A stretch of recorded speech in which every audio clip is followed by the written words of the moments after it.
Paris ஒலிம்பிக்கில் அடுத்து நம்ம எல்லாருக்குமே ஹார்ட் பிரேக்கிங் தருணமாக குவார்ட்டர் ஃபைனல் செமிஃபைனல் வரைக்கும் முன்னேறி வர நம்ம இந்திய பிளேயர்கள் கடைசியாக வெண்கல பதக்கம் கூட ஜெயிக்க முடியாமல் கடந்த சில தினங்களாக நம்ம இந்திய பிளேயர்கள் எல்லாருமே தொடர்ந்து தோல்வி அடைஞ்சிக்கிட்டு இருந்தாங்க.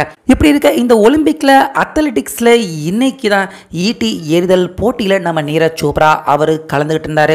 ஸோ இன்னைக்கு அவர் கலந்துக்கிட்டு இருந்தால் அவருடைய முதலாவது த்ரோலையே தங்க பதக்கம் நம்ம இந்தியாவுக்கு உறுதி அப்படின்னு நம்ம எல்லாருமே பார்த்து மகிழ்ச்சி அடையக்கூடிய அளவுக்கு, அதே போல் பாகிஸ்தான், அமெரிக்கா, சீனா இவங்க எல்லாரையுமே பின்னுக்கு தள்ளி இந்த ஈட்டி எறிதல் போட்டியில் தங்க பதக்கத்தை நம்ம இந்தியாவுக்கு தற்போது நீரஜ் சோப்ரா மீண்டும் ஒரு முறை அவர் உறுதி பண்ணியிருக்காரு.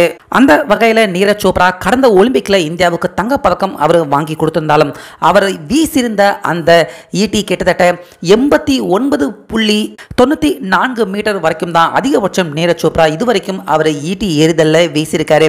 ஆனால் இதுக்கு முன்னாடி வேர்ல்டு சாம்பியன்ஷிப்பில் பாகிஸ்தான் நதீம் கிட்டத்தட்ட 90 மீட்டரும், அதே போல் மற்றொரு நாடை சேர்ந்த பீட்டர் கிட்டத்தட்ட 93 மீட்டரும் வீசியிருந்தாருங்க இந்த இடைப்பட்ட 4 வருடத்தில். அதனால் கண்டிப்பாக இந்த வருடம் நீரஜ் சோப்ரா அவருடைய டேலண்ட்டை வெளிப்படுத்த முடியாது, ஃபர்ஸ்ட் இடத்தை அவர் பிடிக்க முடியாது. ஏன் நீரஜ் சோப்ரா அவர் தங்கப்பதக்கம் வாங்கவே முடியாது அப்படின்னு பல பேர் கடந்த சில தினங்களாக பார்த்தீங்கன்னா சோஷியல் மீடியாவில் பேசிக்கிட்டு இருக்கிறத நம்ம எல்லாருமே பார்க்க முடிஞ்சுது. ஆனால் இன்னைக்கு நீரஜ் சோப்ரா அவர் ஃபைனல்ஸ்க்கு உள்ளே போகிற அந்த குவாலிஃபிகேஷன் ரவுண்டுக்கான முதல் த்ரோவை இன்னைக்கு நீரஜ் சோப்ரா அவர் தான் இந்த அத்லெட்டிக்ஸில் ஈட்டி எறிதலில் ஃபர்ஸ்ட் த்ரோ நீரஜ் சோப்ரா வீசியிருந்தார். அவருடைய முதலாவது த்ரோலையே இன்னைக்கு 89.34 மீட்டர் தூரம் நீரஜ் சோப்ரா முதலாவது த்ரோலையை அவர் வீசி ஃபைனலுக்கு டைரெக்டாக ஒரே த்ரோவில் அவர் குவாலிஃபை ஆயிட்டார். அதே போல் 93 மீட்டர் வீசியிருந்த பீட்டர் அவரே 88.63 மீட்டர் தான் வீச முடிஞ்சிச்சு. இதுக்கப்புறம் பெரிதும் எதிர்பார்க்கப்பட்ட பாகிஸ்தானுடைய நதீம் அவர் கூட 86.59 மீட்டர் தான் வீசியிருந்தார்.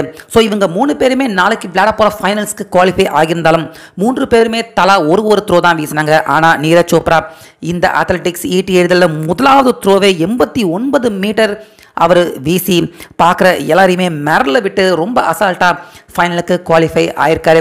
அதே போல் இதுக்கு முன்னாடி நடந்த ஈவெண்ட்டில் நீரஜ் சோப்ரா அவரை விட தூரம் வீசியிருந்த இவங்க எல்லாருமே, அதாவது பீட்டர், நதீம் இவங்க எல்லாருமே இன்னைக்கு நீரஜ் சோப்ரா அவரை விட கம்மியாக தான் அவங்க ஈட்டி எறிதலில் வீசியிருக்காங்க. அதனால் நாளைக்கு கண்டிப்பாக இந்த அத்லெட்டிக்ஸில் மீண்டும் நீரஜ் சோப்ரா அவருடைய பெஸ்ட் த்ரோவை வீசி நிச்சயமாக நம்ம இந்தியாவுக்கு தங்க பதக்கம் நாளைக்கு வாங்கி கொடுப்பாரு அப்படிங்கிற நம்பிக்கை இன்னைக்கே நம்ம எல்லாருக்குமே ஏற்படும் விதமாக தான் நம்ம நீரஜ் சோப்ரா அவருடைய பர்ஃபார்மன்ஸ் அமைஞ்சிருந்தது. அது மட்டும் இல்லாமல் இன்ஜூரில் இருந்து குணமாகி வந்து தான் நீரஜ் சோப்ரா இந்த த்ரோவை இன்னைக்கு அவர் வீசியிருக்காரு. அதனால் கண்டிப்பாக நாளைக்கு நீரஜ் சோப்ரா இதோட பெஸ்ட் த்ரோ வீசி நம்ம இந்தியாவுக்கு மீண்டும் அவர் தங்கப்பதக்கம் வாங்கி கொடுக்கணும் அப்படின்னு நம்ம எல்லாருமே கடவுளை வேண்டிக்கலாம்.